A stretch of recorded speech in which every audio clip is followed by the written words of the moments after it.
Yeah. Good afternoon from my side.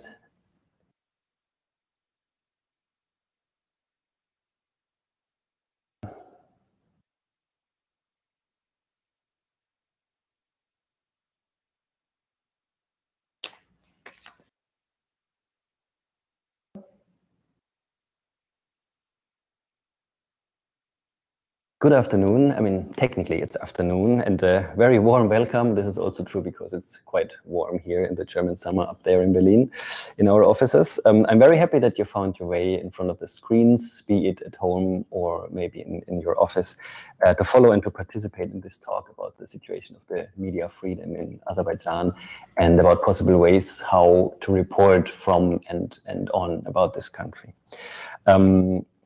Today's event will consist of two parts, and for the first one, I'm really happy to be joined here, actually live and in person, which has been a very long time, also for me personally, with Sevinç Vakıfkızı. She is a journalist from Azerbaijan, working among others for Meydan TV, which is, I guess most of you know it, an independent media outlet, which was founded in 2013 here in Berlin. And also at the moment she is on a scholarship with Reporters Without Borders. I will talk briefly about that later. And I'm also very happy that Matt Casper was able to join us here. He is, among others, the publisher of Meydan TV, and today he will be our translator. Thank you for this. I'm very glad that you both are here. In the second part, I will turn to my laptop because we will then be joined online by Silvia Stöber and Khadija Ismailova, two experienced journalists on Azerbaijan and the region, whom I will introduce briefly a bit more later. I am Christopher Resch. I am with Reporters Without Borders, and I will be the moderator for this afternoon's session. Yeah, Sevinç, you are here on the Rest and Refuse Scholarship, which would be translated to Auszeitstipendium in German. How would you describe the atmosphere for you as a journalist in Azerbaijan that maybe led you to want to take a rest, or was it a bit different? Because I know that you applied for this some time ago. Yeah, maybe when you elaborate a bit on the situation of when you were working as a journalist in Azerbaijan back then.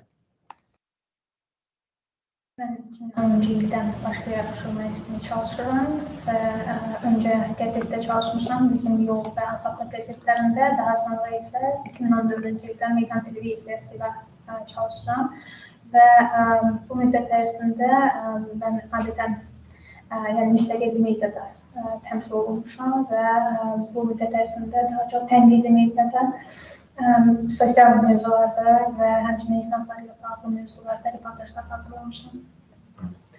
I've been working as a journalist since 2013 at Meydan TV. In the past, I worked at different newspapers in Azerbaijan, such as Bizim Yol and Azadlık.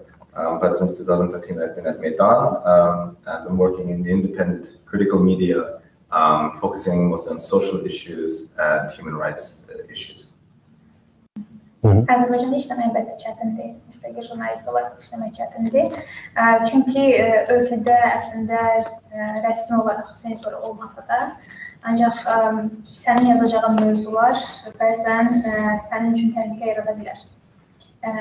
Bu hansı mövzulardır? Məsələn, sən prezident ailəsini tənqid etdiyin halda və yaxud da onların mülkiyyəti ilə bağlı araşdırmalar edib ortaya faktlar çıxartdığında sən müxtəlif təhlükələrlə qarşılaşa bilərsən. Bu həbsdən tutmuş, sənə qarşı qarayaxma kampaniyaları ola bilər, sənin şəxsi həyatınla bağlı təhdidlər ola bilər.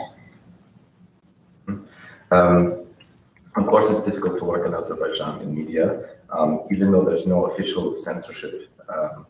There's a lot of dangerous topics that could be dangerous for you if you work on them. Some of them would be, for example, talking about the president or criticizing the president of Azerbaijan, or investigating, for example, real estate or things that they own about related to the president.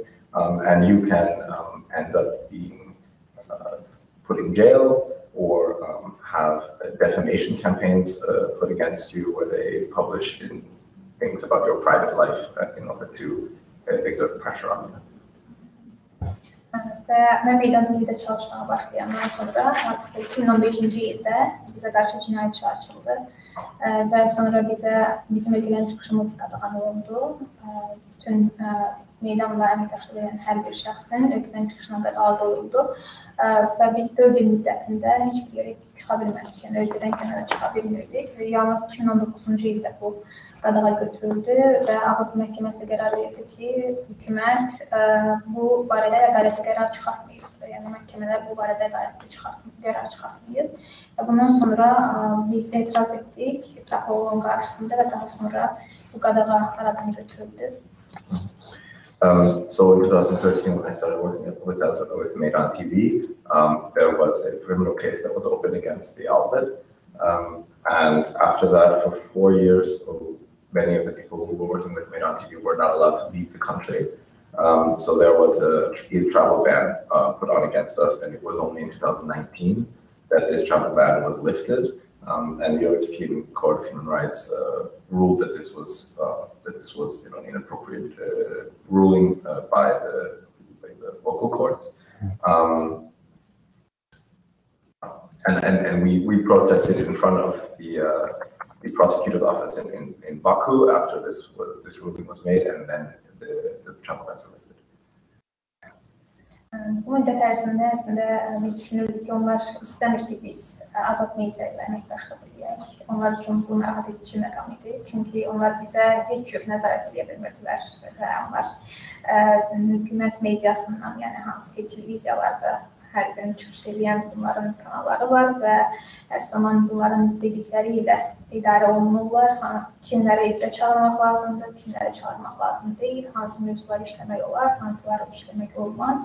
Yəni, sizin televiziyada gördüyünüz bütün kanalların əslində bir idarəçisi var, o da Azərbaycan hökumətidir. Və onlar istəmirdilər ki, internetdə yayımlanan balaca bir televiziya olan Meydan TV, online TV olan Meydan TV bu qədər böyüsün və insanlara həqiqətləri çatdırsın. Və ona görə də bizi daimi istintaqa çəkirdilər və eyni zamanda Azadlıq Radiosunun əməkdaşları da istintaqa çəkdirdi. O zamanlar Xədicə İsmailovanı da həbs etdilər bu müddət ərzində. Yəni onlar çalışırdılar ki, mümkün qədər azad mətbuatı sustursunlar. So they don't want independent media or free media in the country. If you look at there's lots of regime media close to the regime of government media where you are told who you're allowed to speak with or who you're not allowed to speak with, what topics you're allowed to cover, what topics you're not allowed to cover. And this is pretty much general for all of the television channels and media television in the country. There are different channels, but they all have one group behind them, and that is the Azerbaijani government. And so they didn't want even small media, the online media, like Meydan TV, to grow and for people to be able to see what's actually happening in the country and for us to show the people what's happening in the country, which is why they consistently created problems for us and also for places like Radio Free Liberty, Radio Free Europe in Azerbaijan. This was the time when they put Khadija Ismail in jail.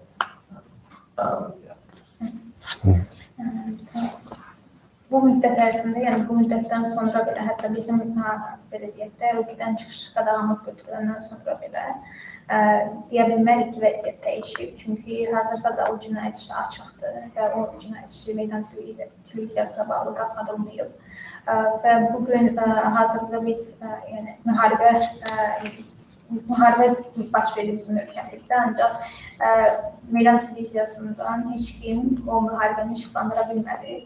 Və mən deyim ki, öz şəxsi təcrübəmdən ki, mən Müdafiə Nazirliyinə belə müraciət etdim ki, müharibə dövründə mən cəbhə xəttində məlumatlar toplayıb və bunu insanlara çatdıra bilim, yəni jurnalist olaraq işimi görə bilim, bunun üçün icazə istədən və ümumiyyətlə onlar mənə heç bir cavab vermədilər bu müddət ərzində. So after we were allowed to leave the country again, it doesn't mean that the situation has to be changed because we still have the criminal case open against Meydan TV, which hasn't been closed. And for example, during the war, so when the war last year happened in Azerbaijan, between Azerbaijan and Armenia, Meydan TV.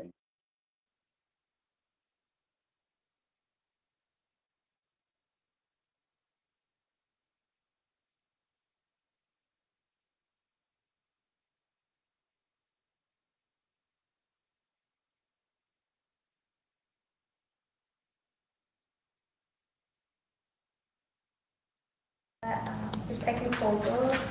Üçdən müddətində dincəlməyi özündə etibar edir, həm də belə deyək də bacarıqlarını inkişaf etdirmək. Və bunu seçdim ki, mən bu müddət ərzində, yəni 3 aylıq bir müddət əhatə edir proqram və istədim ki, bu proqramdan yararlanım və birində gəlim. And the reason why I'm coming out to Berlin and taking part in this program was the opportunity for me to do this and apply to have 3 months to rest a bit and also to improve my skills while I'm here. So that's why I've come to Berlin. Nice, yeah. So to understand, covering the war was actually only possible for journalists close to the regime. Bütün ülkədə deyə bilmərəm ki, ancaq hökumətə tabi edilir. Tək tük bir və yaxud da 2 nəfər müstəqil mediadan, ancaq həm beynəlxalq media ilə çalışan jurnalistlərdən söhbət gedir. Onlara icazə verildi ki, onlar ön cəbhədə, yəni xidmət edir, yəni jurnalist işləsinlər.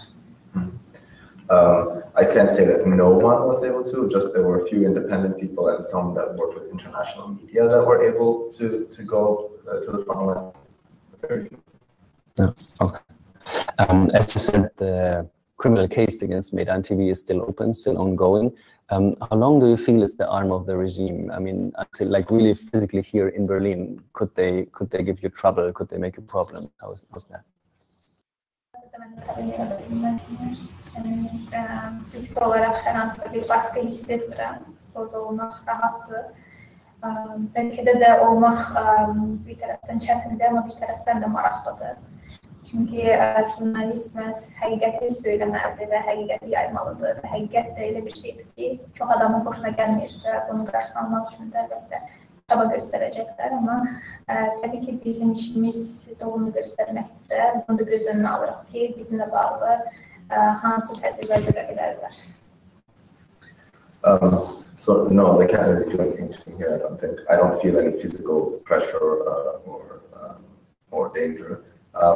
In the country, it is difficult on one hand, but it's also quite interesting at the same time. It's the job of a journalist to find out the truth and show that to the people. So a lot of people might not like that, it might make it difficult for us, but it's our job to do this. Yeah. And this is probably why you want to go back to the country, right? To pursue your work as a journalist, to be able to have the access to sources and all that. Ölkədə daha faydalıyam və işimdən nə də zövq alıram. Fikirləşirəm ki, çətin şeylər hər zaman mənim üçün maraqlı olub və ümumiyyətlə asan şeylər heç vaxt sevməmişəm şəxs olaraq. Ona görə də fikirləşirəm ki, nə qədər də çətin olsa, insanların haqqı var ki, həqiqi, yəni doğru məlumatlara çatsınlar və biz də bunu etməliyik digər həmkarlarımızla birlikdə. I think that I'm more useful in the country, and I actually enjoy the work. Doing something that's difficult at the same time, it's very interesting, and I'm not the type of person to want to do something that's just easy. And I think that the people in Azerbaijan have a right to the information, and it's something that myself and my colleagues that we're working to do. Yeah. Thank you very much for this part. I think I'm very happy for you to join the discussion that will start actually now in a few minutes. We prepared this. Yeah, and for now, thank you very much. We will now take a few seconds to rearrange the technical stuff, and in the meantime, show you a video by the head and founder of Microscope Media, who is actually based in Latvia right now, Fatima Karimova. And thank you very much, and see you back in a few minutes.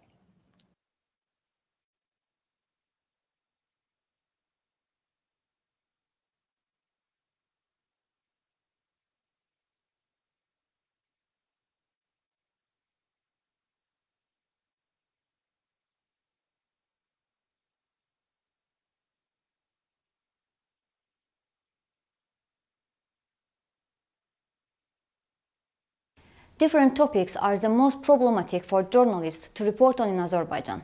During the particular periods in the country, those troubles of journalists reveal more than clearly than before. For instance, we can talk about the election process that is one of the most difficult for journalists to cover. Some of them are not allowed to enter the polling station to cover the situation here. Also, some of those journalists managed to enter the polling station and recorded the election violations. Election committee officials visit their houses and demand to delete these records. By the way, Microscope Media's team member also faced the same situation. Another problem is that the Central Election Committee officials filed lawsuit against the journalists who covered the election and they recorded the election violation. The 44-day-long Azerbaijan-Armenia war in 2020 is also became one of the problematic periods for journalists to cover. Independent media outlets were not allowed to be in the front and cover the situation here. During the pandemic, the Minister of Health of Azerbaijan has held several briefings to share the updates regarding coronavirus restrictions. But independent media outlets were not allowed to participate in those briefings too. They were told that the media outlet's name should be on the list, the particular list that prepared by the presidential administration. But nobody explained that by whom and how this list is prepared. Journalists have trouble covering on different topics, on different issues, and sometimes even they are not allowed to do in surveys in Baku streets. Besides it's problem for journalists to share investigative stories, to cover protests, etc.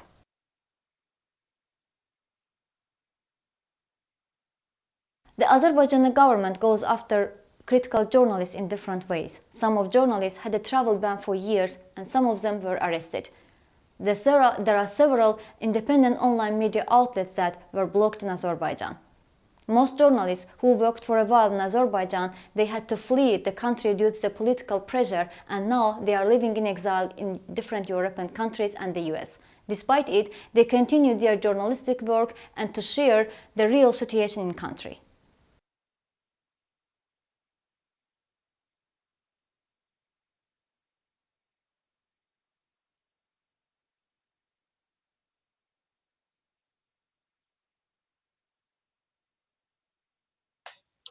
So hello again. I hope everybody is able to understand me properly. I realized that there were some technical problems. I'm sorry for this. I hope in this part it's working more smoothly. So please allow me to invite Khadija Ismailova and Silvia Stöber to open their cameras and also their microphones. I see Khadija, hello. Hello. And I see Silvia, hello to you as well.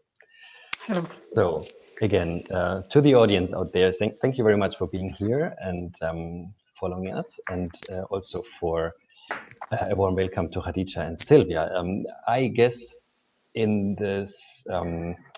this group that is actually following us, but I don't know too much about social media. Okay, I probably won't have to introduce the two of you in very, very long sentences, but of course I will.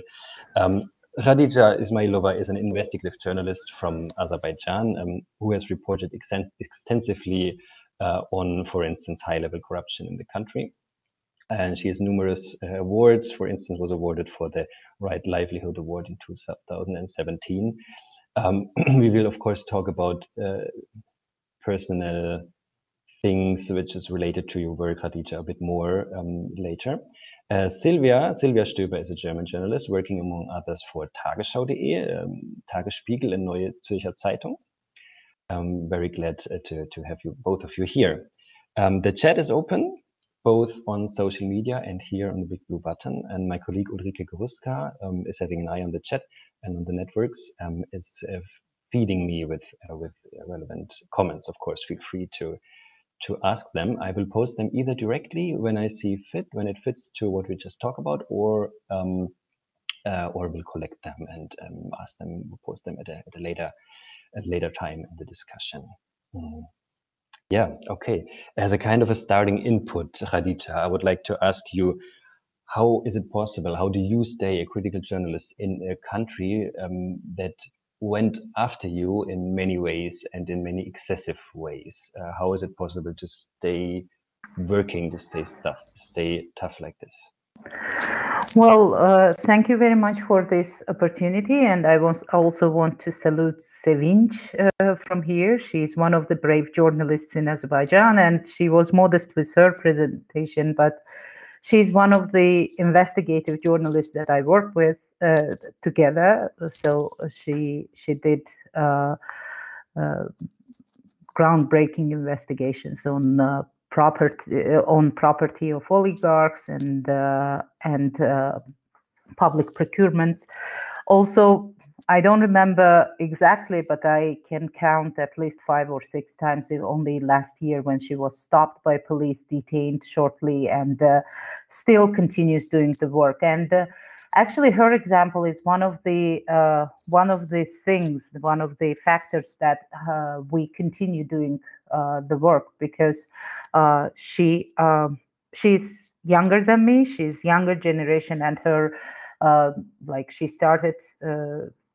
she started much later than I did. But what happened to me since I started investigative journalism and government started reacting harshly to what I do, her example of joining the cause of telling the truth and running into the danger, that's one of the factors which tells me why we should not stop doing what we do. And this is, being journalist in Azerbaijan is very difficult for many reasons, but basically being anything in Azerbaijan is very difficult. In the country which has no independent judiciary, everything is difficult. So we are not any different from teachers who are forced to take part in election violations or are involved in corruption, or doctors who are corrupt and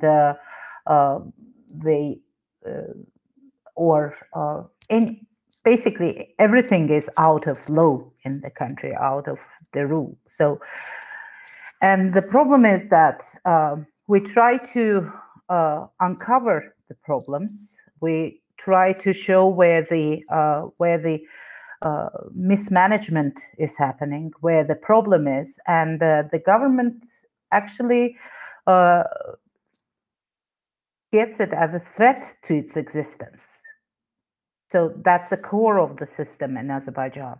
The system is basically based on everyone's involvement into the corrupt activity. And when someone is not doing the same way, it's considered as a threat, be it a journalist, or be it sometimes it happens a judge that issue rulings by the law, not by the order, or be it a teacher who refuses to be part of the corruption system, or refuses to be part of the election falsification. So everyone who does things right is a threat. And journalists are a threat even more because they don't only do it with their own example, but also show the misconduct, show the mismanagement, show the corruption. So, it's not just a personal issue. So I've been through many things, heinous things that the government perpetrated against me. But it's not just about the persons or our personal sufferings. Sevinç didn't mention that during the travel ban, she had to give up her plan to study abroad, and she missed all those years. She was taking classes to pass exams and study in decent university abroad, but she has to give it up because she was not even given a date when her travel ban will be ended. So for years, she's been waiting when the prosecutor's office will decide that they do. Or in my case, I was not able even to visit my mom when she was dying in Ankara in hospital. So travel ban is it brings us the personal sufferings. It deprives of us from opportunities, but it's not about us only. The problem is that the government repression, it's not targeting only the person, it targets institutions. So independent media institutionally cease to exist in Azerbaijan. That's a problem. So we depend on the media outlets which work in exile because being independent media in Azerbaijan is really very difficult. And it's also, so there are different ways that Azerbaijani government reacts to this, by blocking websites, arresting people, or blackmailing them with the illegally obtained intimate information, including, like in my case, intimate videos from the bedroom, or arresting or detaining and torturing. So all this is happening in Azerbaijan, but it's not even about the persons, it's about the institutions. We don't have NGOs that can openly work and help journalists to file their lawsuits regarding access to information, or support them when they are harassed, or there are no newsrooms where independent journalists can work. So sometimes I do train journalists, and the problem is that I have to stop it somewhere, because then we have to provide them with the market for their products. Where would investigative journalists sell its product in Azerbaijan? That market simply doesn't exist. There are no NGOs supporting them. There are no independent newsrooms to work in. And it's amazing that younger generation is still keen to take this path. That's amazing. I can't explain this phenomena quite well, but it's still happening, and Sevinç is one of the examples. There are even younger than Sevinç generation that is coming, and also there is a blogger community, that citizen journalists who try to report on the issues they see or they find using online tools. So Azerbaijani government says that the internet is free in Azerbaijan, and yes, it's free. You can use internet. You can publish what you want on Facebook. If you have your own YouTube channel or website, it will be blocked. If you have Facebook account, it will be hacked, or someone will create a mirror account of it and will post heinous things on your behalf. Then it will be another trouble. So there are attacks, online attacks as well, but still you can publish things. The problem is that many people are not free after publishing it. So that's when the limitation physically starts.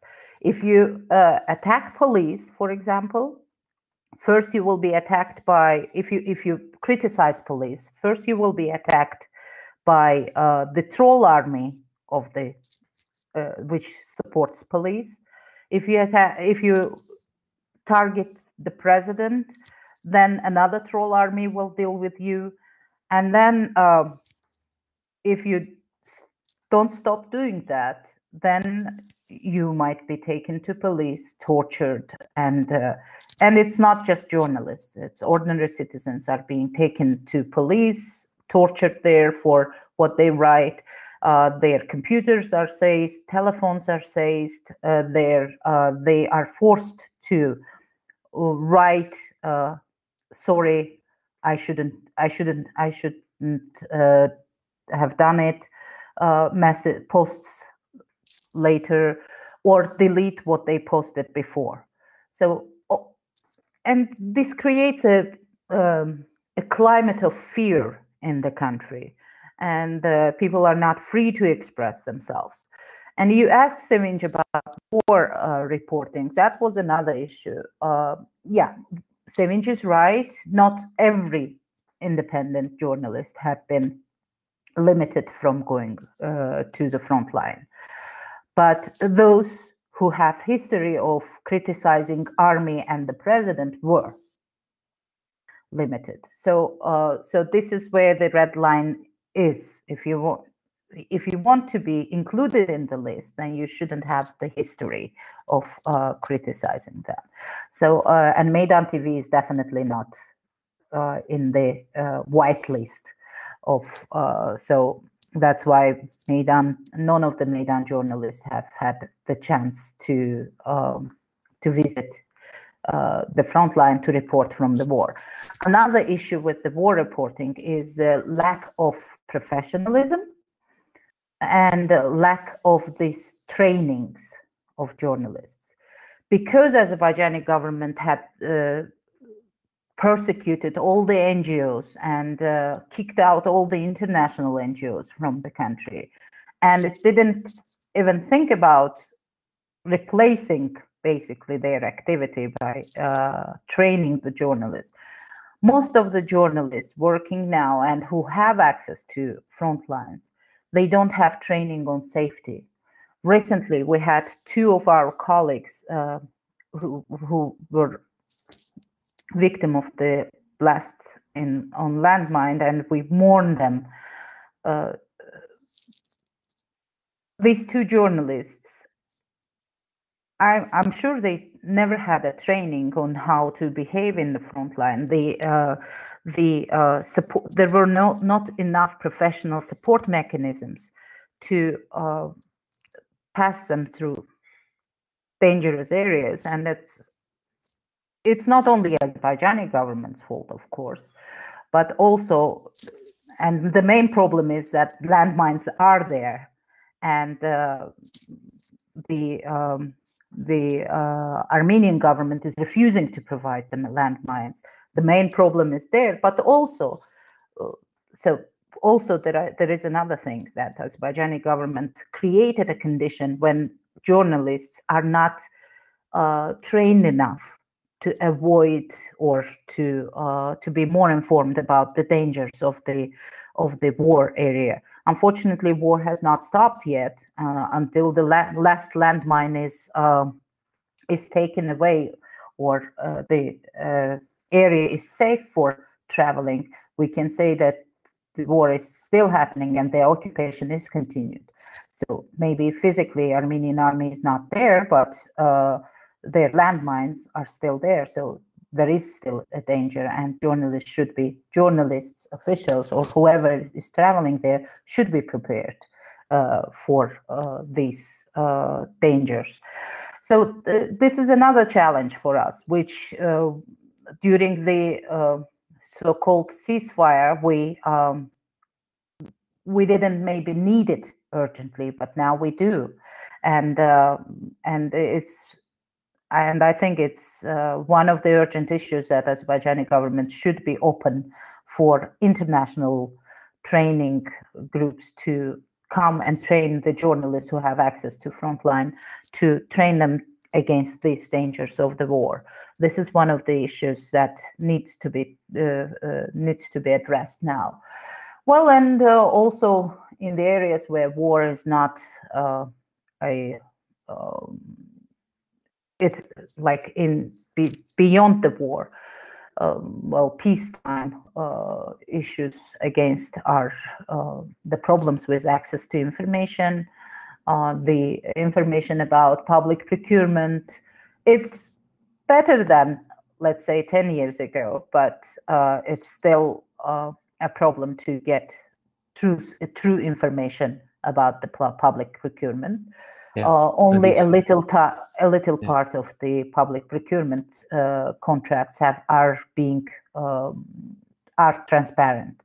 Also, another issue is that Azerbaijan, despite its all the statements about transparency, the information about the ownership of the companies is still a secret in Azerbaijan. So institutionally, there are things to be, and I'm finishing here. Institutionally, there are things to be fixed, and Azerbaijani government does not seem to want to fix all of this.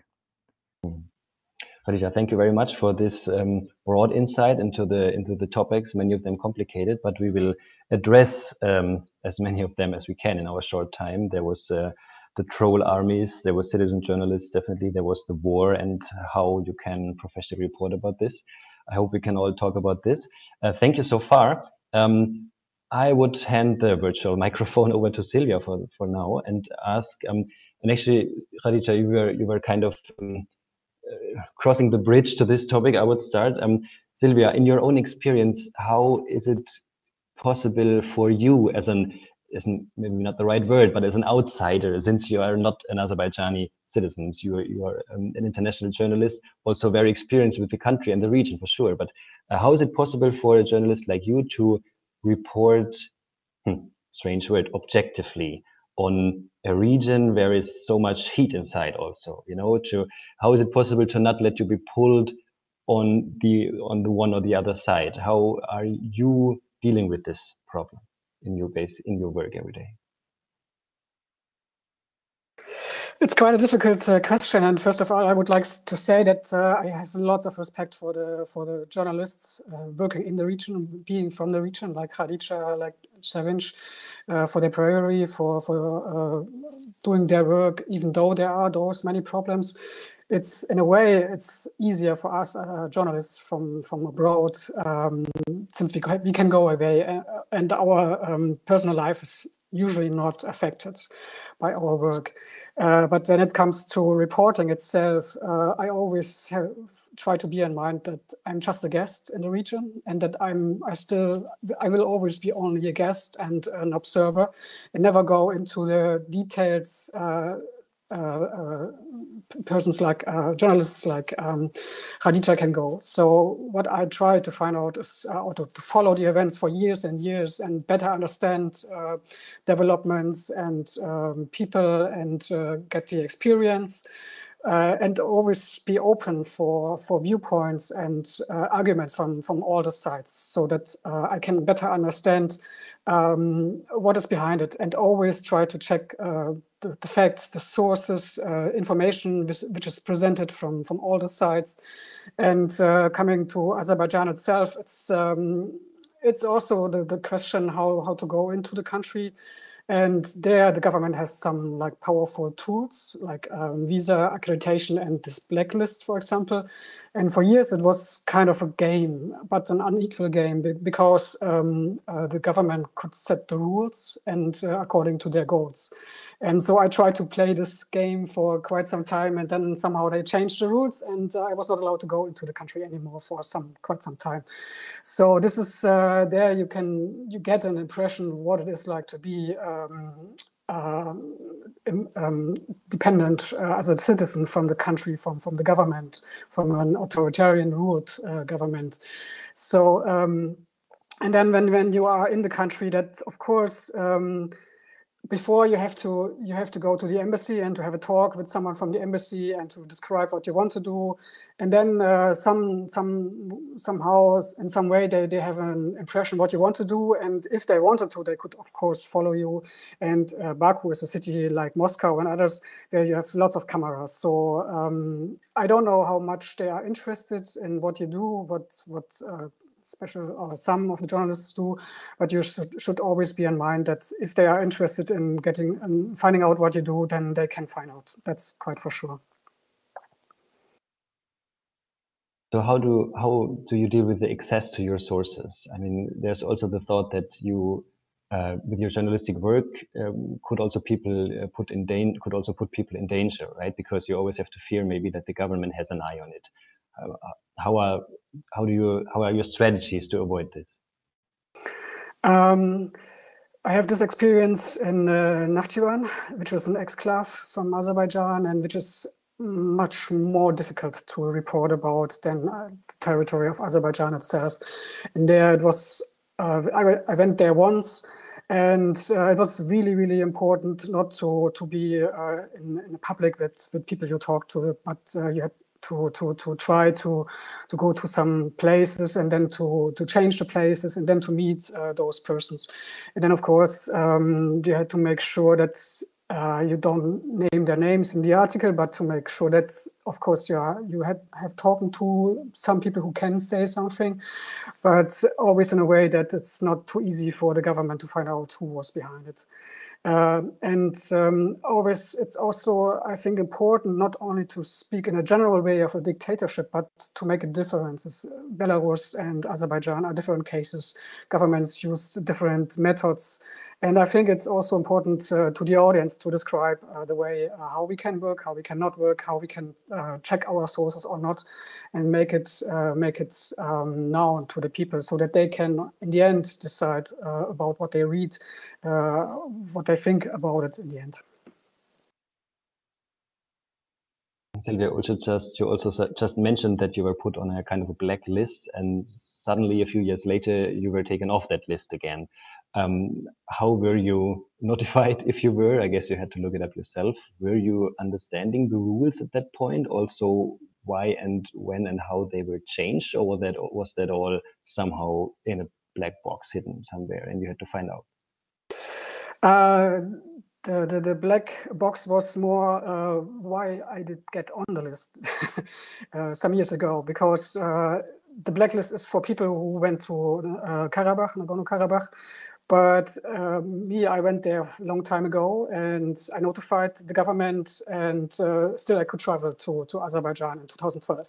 And then somehow, shortly before the elections the next year, I was put on the list with many, many other journalists and many other people. And for me and for others, it seemed that it had more to do with our kind of reporting and the presidential election coming up in this year, and less with our travels to this region. So, and later, so for some years I remained on the list, but in order to get off the list, I had to write a letter, and this letter was published. And yeah, that was before I could travel to Azerbaijan again in 2019. What needed to be inside that letter? There was a letter given to me in which were some sentences, and I could choose some of those sentences. And there were some sentences which are, of course, noble and clear, that Azerbaijan is a sovereign country and such things.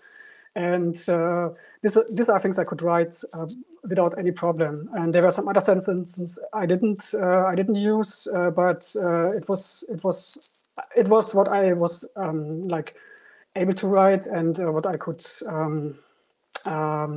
say myself about the situation, about why I went there and why I want to go to Azerbaijan again, and so on and so on. So my conscience was okay, was fine, and it was in accordance to what the government was expecting, obviously, because I could travel again. Yeah. Before, I'd like to encourage again the audience to post some comments in the chat section.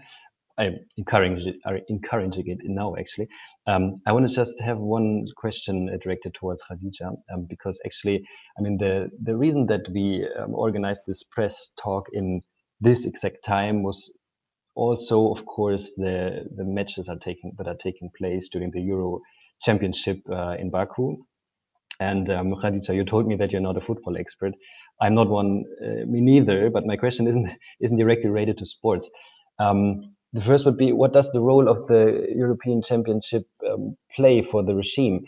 And I mean, I guess we have to talk about sports washing in that respect. And I'm asking myself, is sports washing actually still a thing? I mean, do the people in the government actually think that it's working? I mean, do people not know actually that it's a tool for propaganda, or am I too far here? I mean, what's your take on this?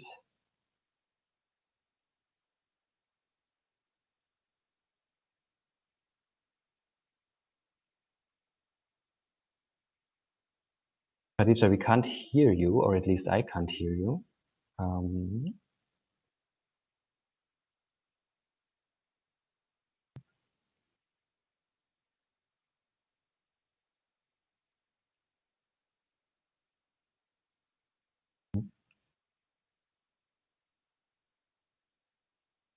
We can't hear you.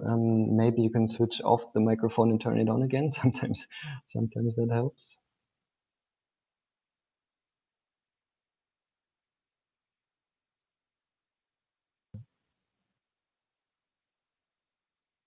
No, I can't hear you. Did you switch your mic off completely before, or just muted yourself?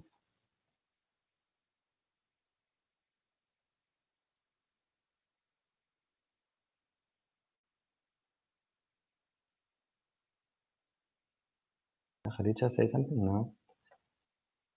We can't hear you. May I ask the technical support to talk to Khadija, maybe via chat? Is that possible?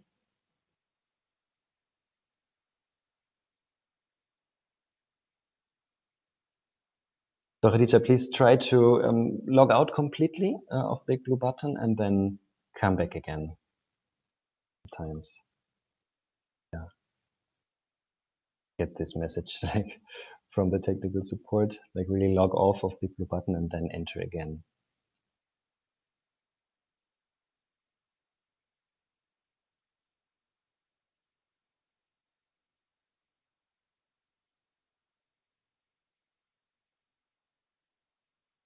You're trying a new headset.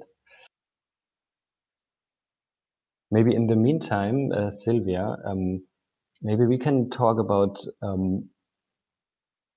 what topics do you feel that are actually underrepresented in connection to Azerbaijan in German media? Because we talked before about there was waves of articles and TV things, and when there's something happen, of course. But in the meantime, it's quiet, you know. And do you feel there are topics that are under? Oh yeah, Khadija, back again. Can you?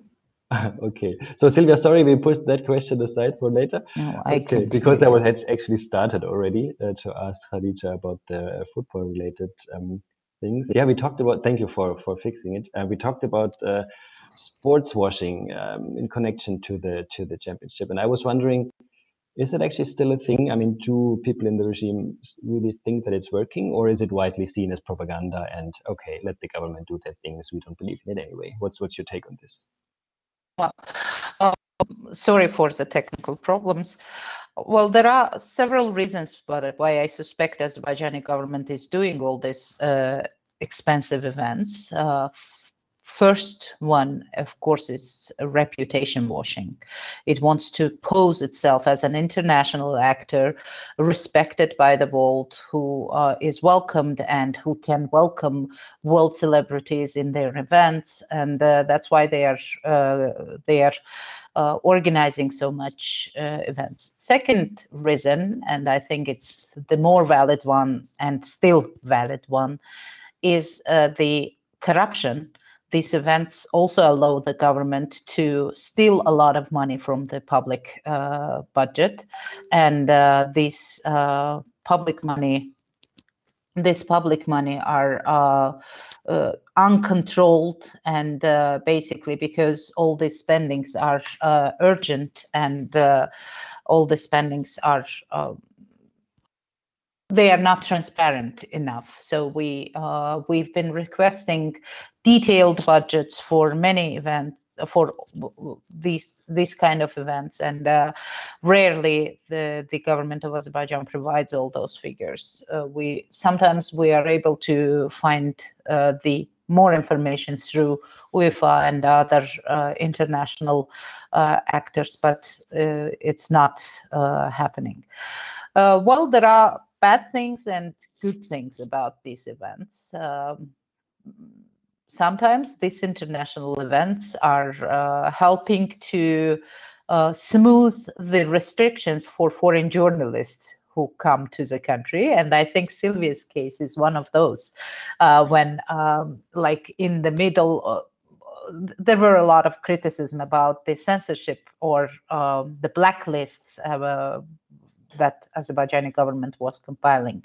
And I want to touch the blacklist issue as well. Again, there is, to my opinion, legitimate argument that government brings in some cases.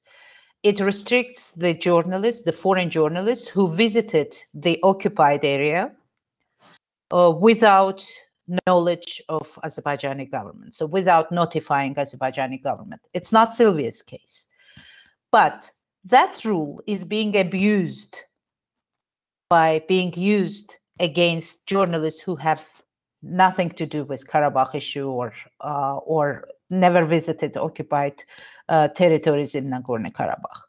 So what we can understand the reason of the government when it demands that if you visit Azerbaijani area, although under occupation, let us know. We can understand that demand, and many journalists do that, and they get they avoid being enlisted to the blacklist. But some journalists, they don't, and they are put in blacklist. So we can understand that trespassing is a crime, and the Azerbaijani government can demand that journalists getting a visa is not involved in trespassing. But on the other hand, they are abusing this rule, and they use it against the journalists who have nothing to do with trespassing, but they are guilty only by criticizing the government.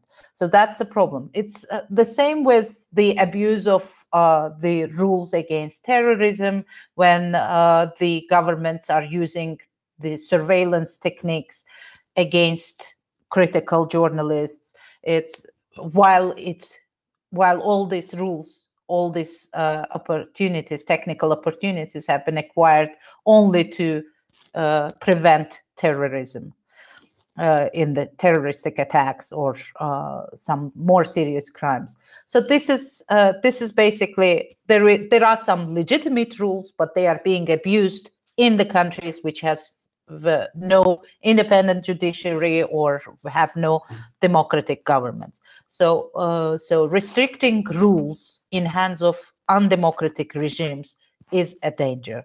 So that's basically the conclusion.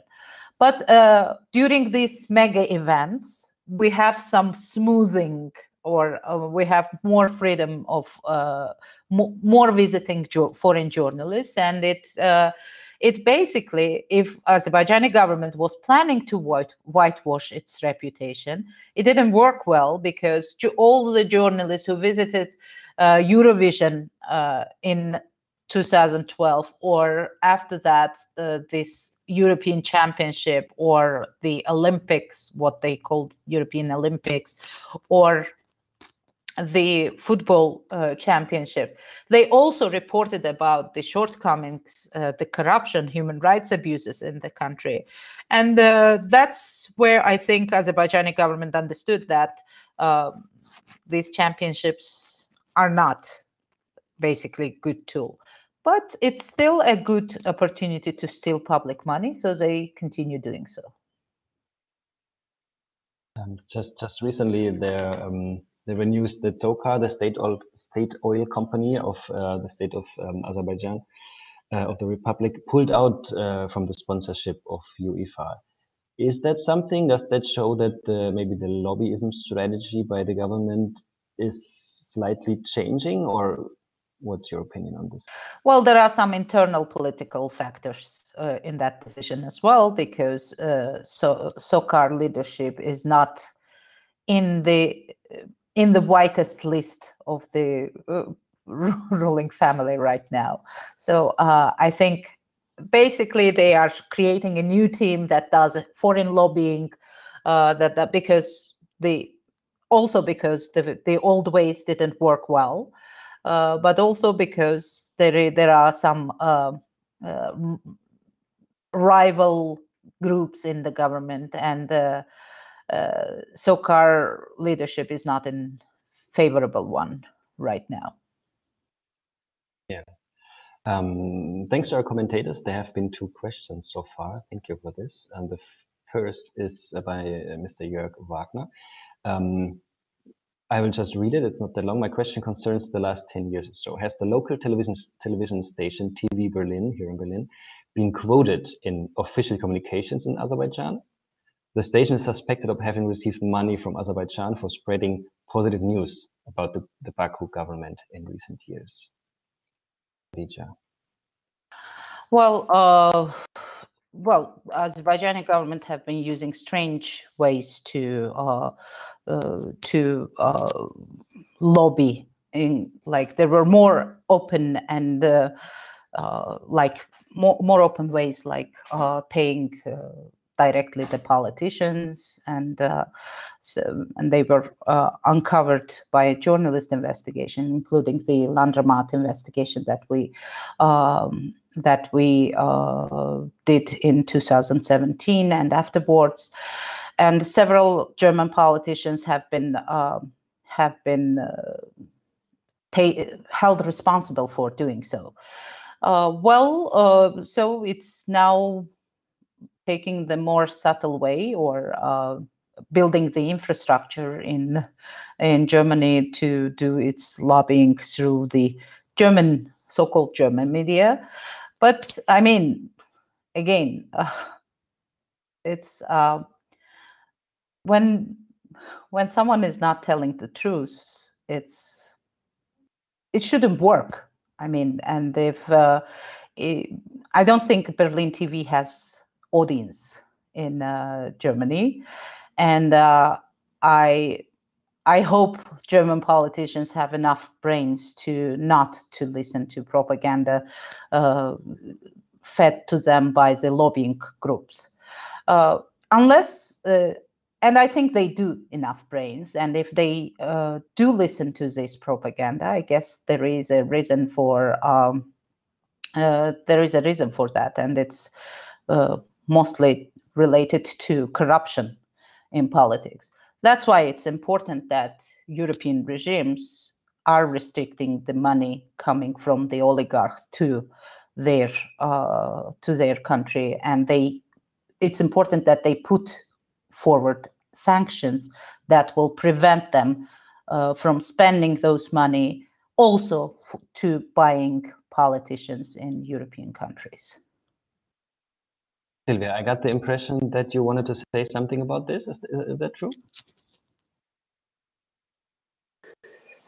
Yes, it was quite interesting to see the SOCAR case about sponsorship, and the explanation they gave that they changed their strategy towards sponsorships and so on, and getting this information about those like fights inside the elite of Azerbaijan, inside the power groups, so to say, is quite interesting. And there was also this quote or he said it sometimes, Mr. Aliyev himself, that Azerbaijan is no more an oil country, but is in the period after oil. So that also they try to change their image and to become a more like modern country, using green energy, digital technologies, and so on and so on. And for me, it's a sign that they try to adapt to changes to the situation in the world and also in the country itself. And when I did this study about corruption, it was also interesting to see that some things changed in the meantime, since I was there the last time, and then in the end of 2019, and the service centers for people, so that people get their driver's licenses, for example, very fast, much faster than before, and they don't have to pay bribes, but just a normal fee and so on. So some things change, but then always you have to ask, why are they doing it? And maybe one reason is, for example, that the way it was done could not work any longer. People were so frustrated about those government services that there was a need for change. And also the question is it because of these changes better to control the authorities, the offices in the level and the lower levels, so that the petty corruption there's fight against that. But then when it comes to the higher level and the real high level in the country, then you can see that corruption is fighting corruption is part of a power game, and that some of the older generations in the power group have to leave and others come in, and it seems that there is a modernization process going on as well. So that's also in the area of education and so on, but it's modernization, but not democratization. So regimes can change, and there are some comparable processes going on in Russia, for example. And so what we have to realize is that things change, rules change, and so on. And then also, what Khadija mentioned, oligarchs using the systems we have, for money laundering and so on. So we have to be careful, and we have to be to pay attention that things can change, and those oligarchs and other people use other ways maybe to influence us and to use new methods of influencing, and we have to be very careful in finding that out, I would say. Thank you. Yeah, Khadija, do you want to say something? Well, yes, I see there is another question directed to me, or the comment about what I've been saying. Yeah, maybe please allow me to, exactly, yeah, because not everybody is seeing the chat. Mr. Dustin Hoffman posted, thank you very much for this. During the war, Ms. Ismailova expressed her support for the attack and supported the regime's propaganda narratives surrounding the war. I'm condensing a bit, if you allow me. Today, she continues to use government propaganda narratives like the continued occupation because of mines. This is in quotation marks. She even supports the restriction of press activities through so-called blacklists. Her comments were received as a breakdown of the free opposition and support of the Mali, and made life for Azerbaijani peace activists and journalists even more difficult. And the question is now, how do you reflect your comments and posts and your support of the regime's main power narrative, knowing firsthand about its disrespect for human rights, Ms. Khadija? Do you think that press freedom will improve now that Aliyev is more powerful than before? Well, first of all, there are two things that international observers, including probably Mr. Hoffman, have to differentiate from each other. Azerbaijan is not just about the ruling regime, it's also the people of Azerbaijan. And Sevinç, who is sitting there in the studio, is a refugee from Karabakh.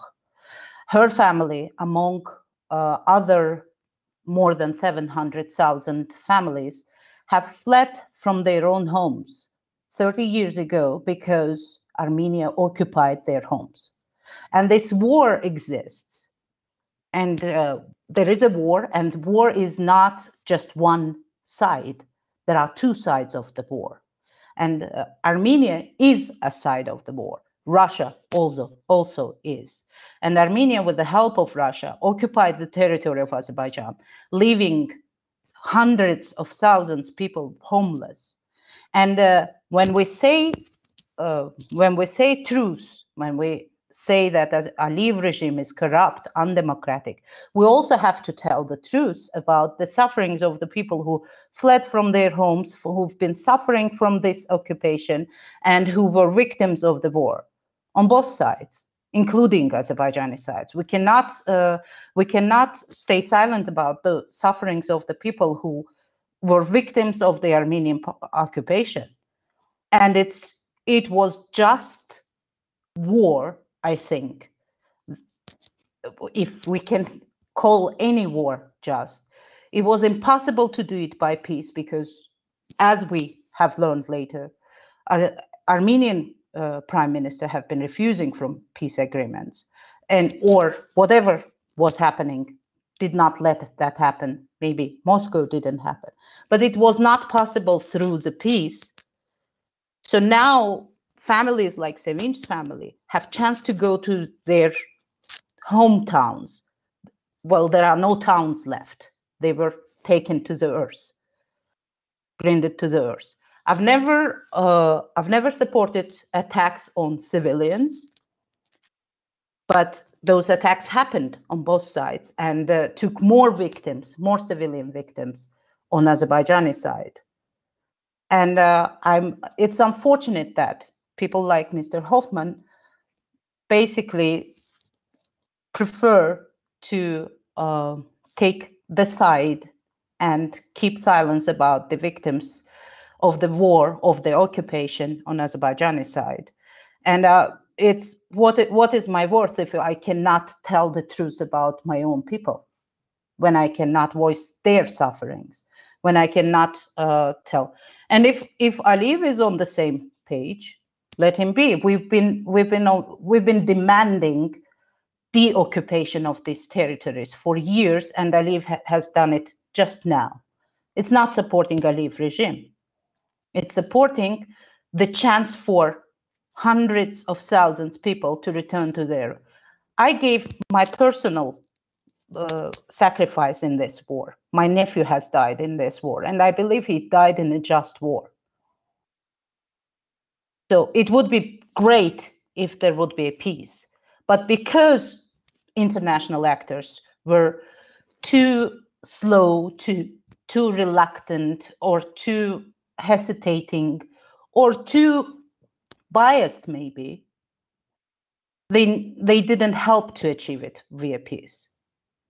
If they would do it, probably we would avoid any bloody wars. But it didn't happen. So I applaud all those peace activists who were speaking out for the peace. Unfortunately, I didn't much of them on the Armenian side, but especially before Azerbaijani army advanced in this war. Unfortunately, there were less peace activists when Armenian army had been advancing on the Armenian side. But still, I do applaud all those people for speaking out. But I doubt if, and I'm sorry for bringing this example, but I doubt that for example, during the Second World War, these kind of peace calls would be considered relevant. And it's the same thing. People are suffering. They have to have chance to go there to their homes. Their territories, their hometowns are being occupied. And this war is not just about Aliyev or Erdogan or someone else. It is about Azerbaijani people who do have right to get a chance to go to their homes. When we talk about, maybe Mr. Hoffman has a direct comment, so there was some typing, but when we talk about the role journalism has to play in times of conflicts and times of war, and maybe this is a question that goes to Sylvia as well, but also of course to Khadija, is it possible that there are different perspectives on journalism or ethical journalism? You know, understand my question. Which the question in the end comes down to what role does journalism have to play in I'm sorry, thing? I have to add. I didn't even. I didn't just speak about the atrocities that Armenian army did. I also called Azerbaijani government. I've spoken about the atrocities Azerbaijani army officers have done. And I spoke against the tortures that the war prisoners have been subjected to. And I haven't heard much of the same discourse from the Armenian side. So it's not a factor. I don't wait for Armenian colleagues to speak about their problems, to voice the problems in our country. But again, I think my position was just and justified, and supporting Azerbaijani people is not the same as supporting Azerbaijani regime. It's not the same. It's not about Aliyev. It's not about Erdogan. It's about Azerbaijani people. They are corrupt, but it's people of Azerbaijan that are suffering. And I won't stay silent to their sufferings.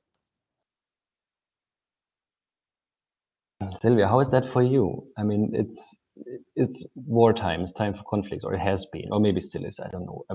How is it for you to not being pulled, or maybe, to not being pulled or pushed to any sides? I guess you have experienced stuff like this before as well?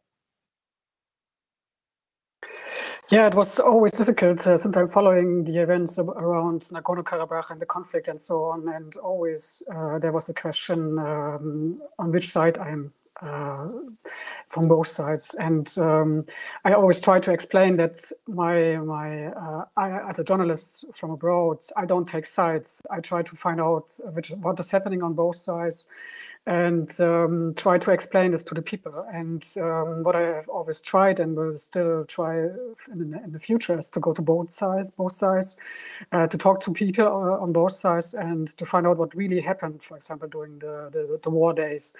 And it's not so easy. It wasn't easy on the Azerbaijani side and not on the Armenian side. So people in Armenia, for example, also complained that the government did not give the whole information what was happening especially during the last days. And I had an interview with the Prime Minister, with Pashinyan, and I asked him especially about the attacks on the cities, on some cities in Azerbaijan, and he did not really answer this question. But then another colleague of mine, he went to Azerbaijan at the same time and did an interview with Mr. Aliyev. So, and he also went to the front line and reported about what was going on there. So that is what we can do as foreign journalists and foreign media to go to both sides as far as possible. Or to have two colleagues or two teams to go to both sides and to bring stories from both sides, and so the audience can see what's going on and can decide what is or can get a better impression what is going on in the war itself. Khadija, is there something you would wish for the international coverage to change or to happen?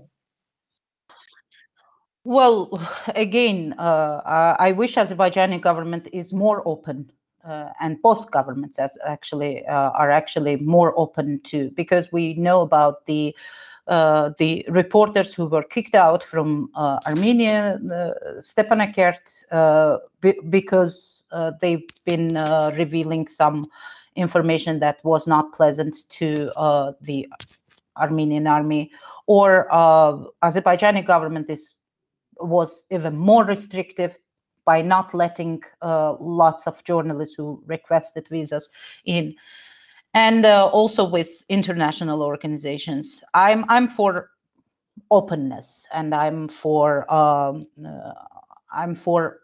basically free access for everyone to report about the things. But also, this is one of the bloodiest conflicts in the world, and again, with non-existing maps of landmines, with all these issues, I wish there would be more coverage of the conflict, more information about the dangers of this war, and also. The problem is that these conflicts tend to be forgotten by world media very soon after the bloody events end. So if the conflict would be in the spotlight of the media during the ceasefire, maybe international organizations would be more willing to help to solve it without any military solution. So that's one of the unfortunate things. These kind of events are this kind of places are reported only when there is a bloodshed there. So that's one of the things that needs to be changed in the world media. Mr. Hoffman added another comment. Thank you for your comments. I do not consider it a just war. I also disagree with your comments on the history of the occupation. However, you did not reply to the actual question. That was there was two. Yeah. Okay. Thank you. Do you think that press freedom will improve now that Aliyev is more powerful than before? Well, the comment was too long to find out what was the actual one. But Again, thank you for the question. Well, the press freedom, I think, yes, Aliyev is stronger than before. But what we see now, lots of citizens are speaking out more about Aliyev regime, also about the failures of the peace agreement that actually some people think that it's not working, and I'm one of them. And I don't think it's because Aliyev allows it more. It's because citizens are feeling more powerful now. It's not just Aliyev who feels more powerful. It's also citizens feel more powerful, because after the occupation, people of Azerbaijan were feeling losers. They lost the war, they lost territory, they lost opportunities. So it was easy for any dictatorial regime to suppress them. Now, it's not only Aliyev is feeling like partial winner of the situation. It's also the people of Azerbaijan. They feel they contributed to the success, and they feel powerful, and they feel empowered enough to speak out. And we see that if you follow the discourse in Azerbaijani social media or media, you can see it. A lot of people are criticizing the achievement that Aliyev is boasting with. A lot of people are criticizing the situation. Also, the situation with war veterans is on the loop in the spotlight of the media. So a lot of people are speaking out, and it's not because Aliyev allows it more. It's because people feel empowered too, and that's, I think, well, if we can say about the positive things about the war, but the fact that we got rid of that loser feeling ourselves as losers, is actually working well for freedom of media. Well, again, it's all relevant, and war is bad in any case, but military solution is bad, but sometimes it is a solution. War is bad in any case, yeah. We have just a few minutes left in our talk. Are there more comments? I know that you know that the comment section are open, but I would encourage you to ask more questions. I see some typing. Maybe I just, okay. Raze Baziani, thank you very much.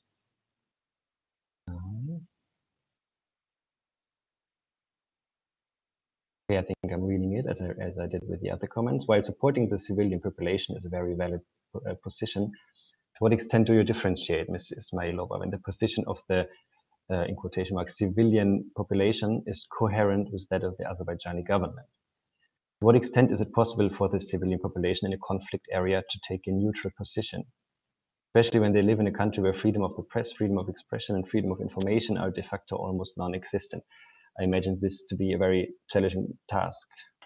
Well, civilian population of Azerbaijan is hardly to be in neutral position regarding the conflict, because it affects them directly.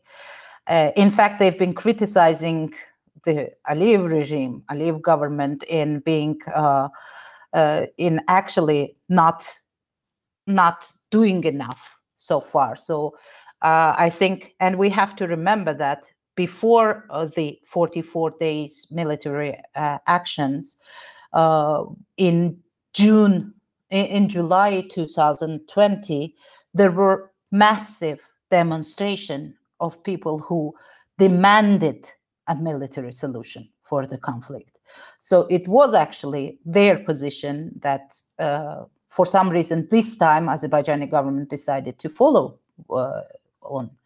And 38 people, like hundreds, were arrested during that demonstration, and 38 people got sentenced for participating and demanding that solution.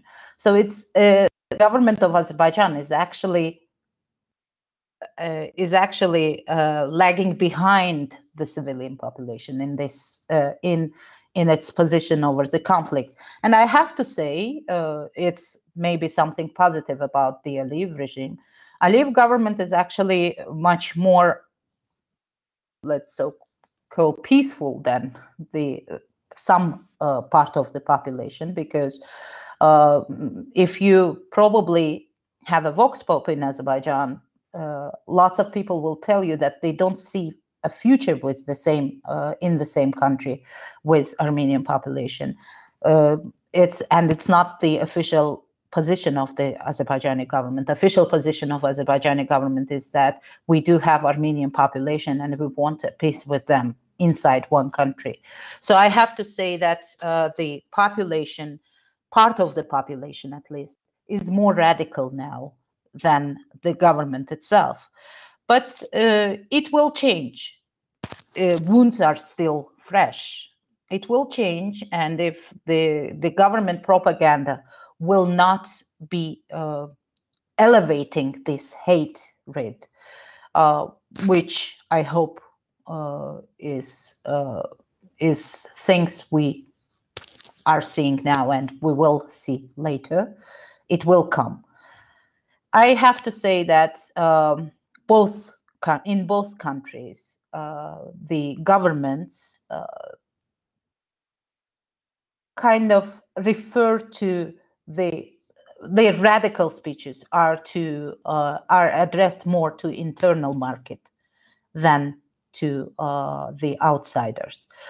Both in Armenia and Azerbaijan, people are more radical in this issue than maybe the governments themselves, current governments, I would say. Sylvia, would you like to add a comment from your perspective as an international journalist coming? You didn't cover the war, I know that, but would you like to add some comments?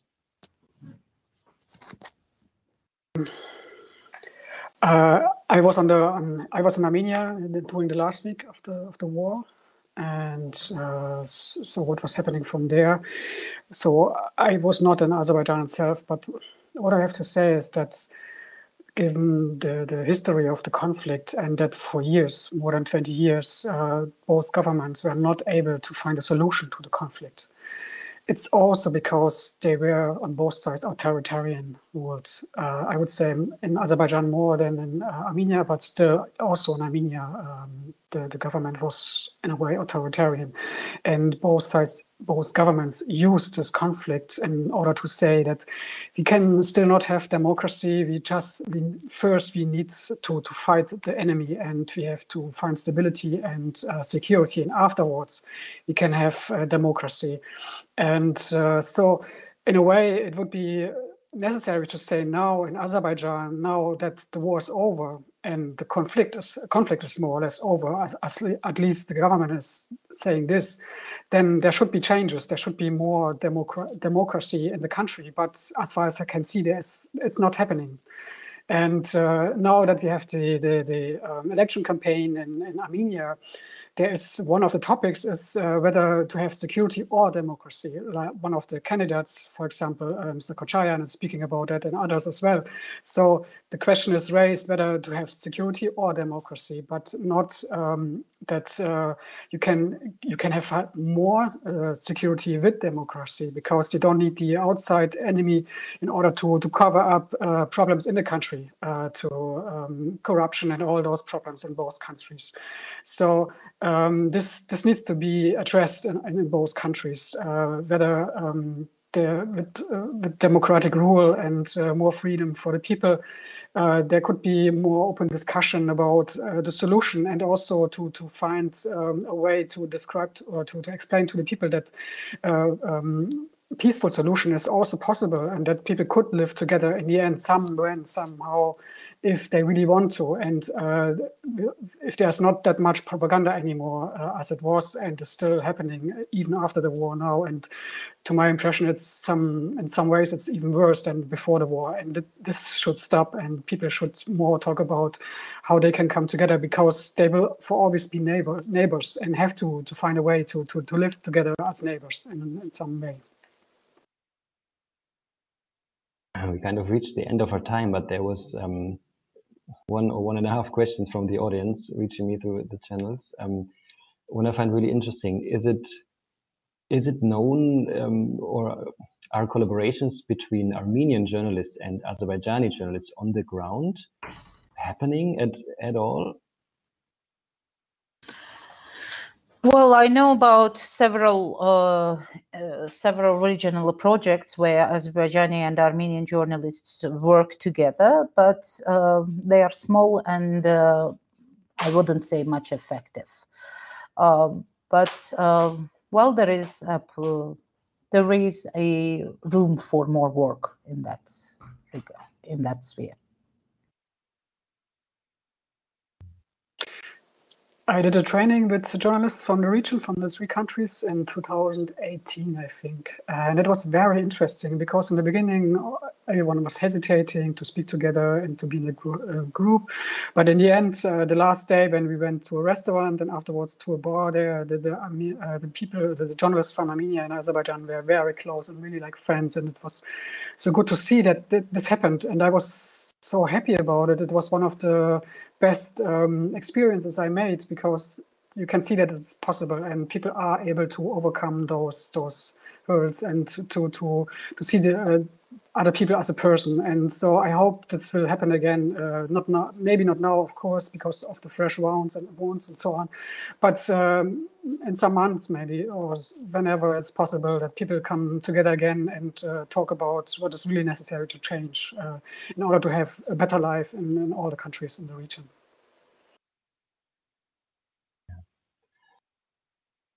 Okay, so at this point, I would say thank you very, very much to you, Khadija, to you, Silvia, also to our panelists from before, Sevinç and Matt. Thank you to the audience as well, of course, who posed questions, who listened, who was interested in this debate, which we can hopefully continue at another time and place somewhere. So far, I'd like to thank you very much, also in the name of Reporters Without Borders, and wishing you a great weekend. Take care.